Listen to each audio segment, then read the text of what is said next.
Hey, everybody, welcome back to the Shanty.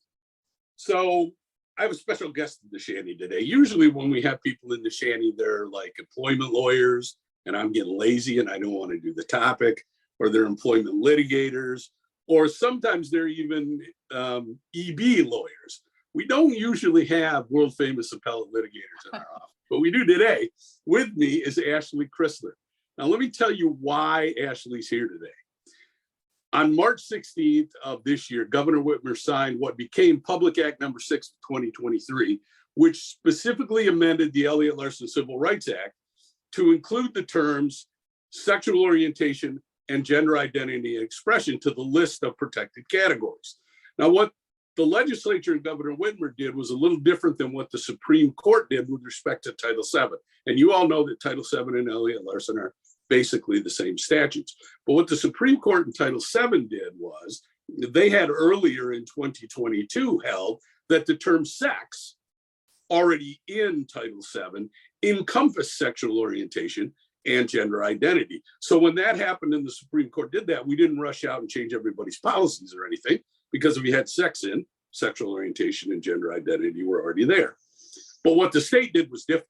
They specifically listed sexual orientation and gender identity, but they weren't done amending Elliott-Larsen at that point, because on May 17th of 2023, the governor signed Senate Bill 147, which became Public Act number 36 of 2023. And this law also amended Elliott-Larsen. Now here, what the legislature did is they followed the lead of the Supreme Court, and they took the term sex and they added something to the definition of sex under Elliott-Larsen. So under Elliott-Larsen, sex now includes pregnancy, in addition to gender, pregnancy, childbirth, the termination of a pregnancy, and that's the key clause there that they added, or a related medical condition.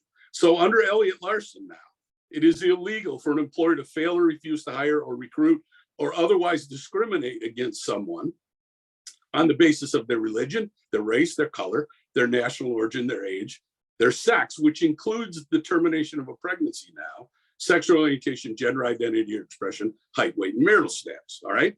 So that's where we sit now with Elliott-Larsen. Now, what this has done is this has caused some tension that we didn't necessarily have in the statute before.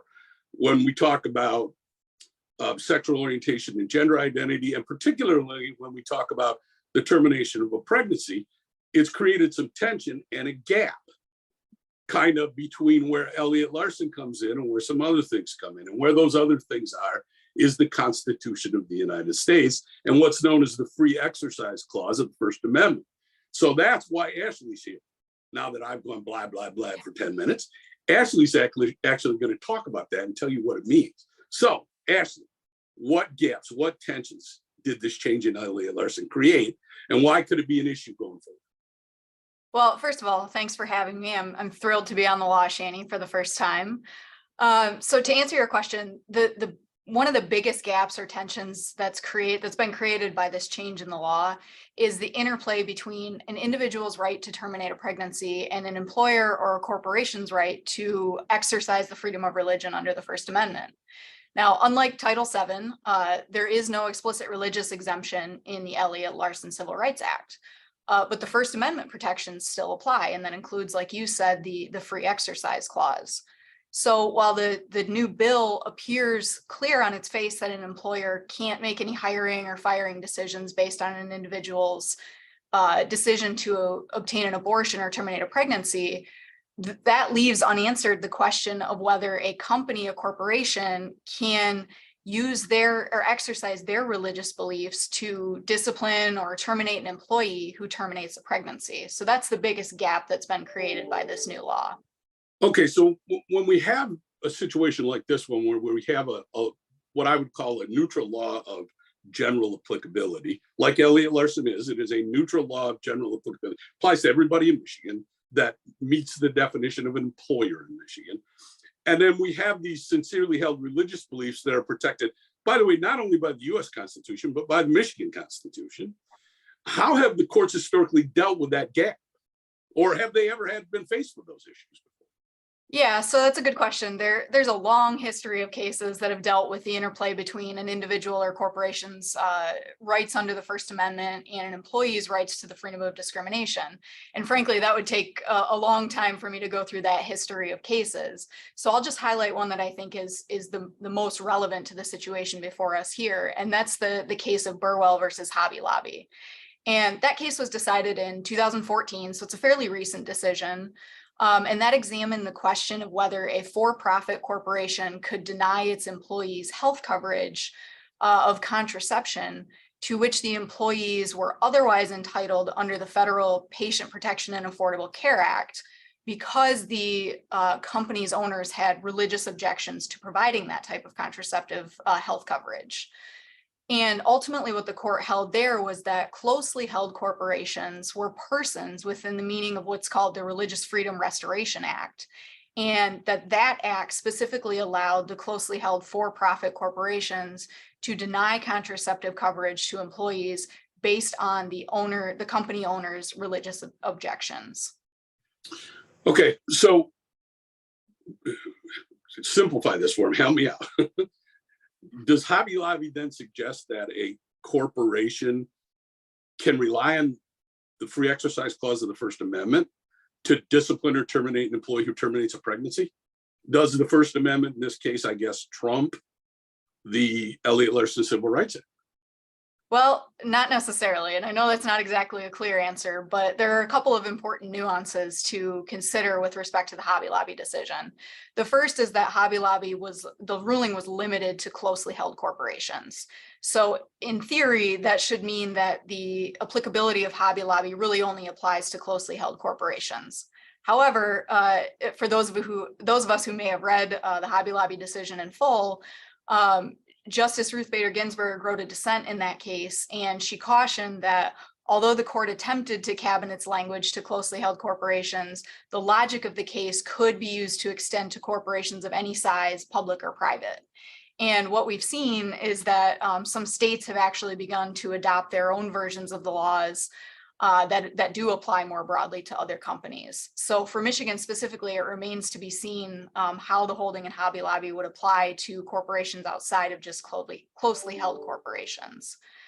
The other nuance that should be considered with respect to Hobby Lobby is that Hobby Lobby was decided based on the requirements of the Religious Freedom Restoration Act, which I mentioned earlier, and that's sometimes referred to as the RFRA Act. And that act imposes a heightened standard of review when examining laws that substantially affect religious freedom. But the US Supreme Court has expressly held that RFRA does not apply to state laws, that only applies to federal laws.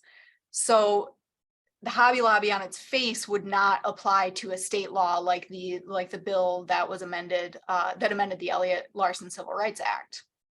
Several states have gone ahead and adopted their own versions of RFRA, but Michigan has not done so. Although there have been some bills introduced in the past, they have not successfully gone through. So right now it sort of remains to be seen how Hobby Lobby would apply to this bill. So it sounds to me like then Hobby Lobby, there was a lot of hullabaloo, as I recall, about Hobby Lobby back when the decision came down, that it created First Amendment rights for corporations. It didn't really do that at all. What it created was a right, unless I'm wrong here, correct me if I am, it created a specific religious right under a specific federal statute.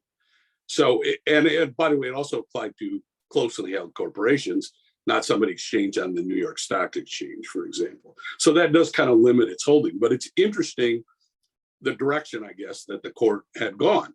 But I'm also hearing you say that we need the Michigan Supreme Court ultimately to make a decision like Hobby Lobby in order for it even to apply to a Michigan corporation under Michigan law, correct? That's exactly right. Yeah, there are some limitations to Hobby Lobby and how it can be applied. So really, we would need the Michigan Supreme Court to weigh in specifically on a law like this to figure out exactly how those nuances from the Hobby Lobby decision would apply in a Michigan specific law like this one. Okay, so for all of our employers out there, where are we now? What are we looking at here? So really, unfortunately, there's not really clear guidance at this point on how this new law would apply to companies or employers who, want to rely on their religious beliefs to take action against an employee for terminating a pregnancy. But we can assume that there's going to be litigation on this issue to sort out some of these nuances that we've been discussing today.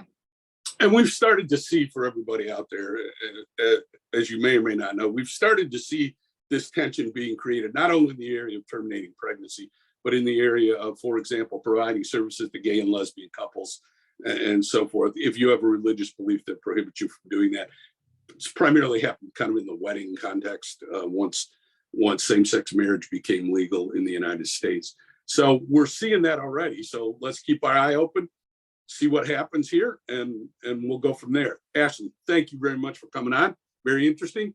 And we'll see everybody next time. Ciao. Thank you so much.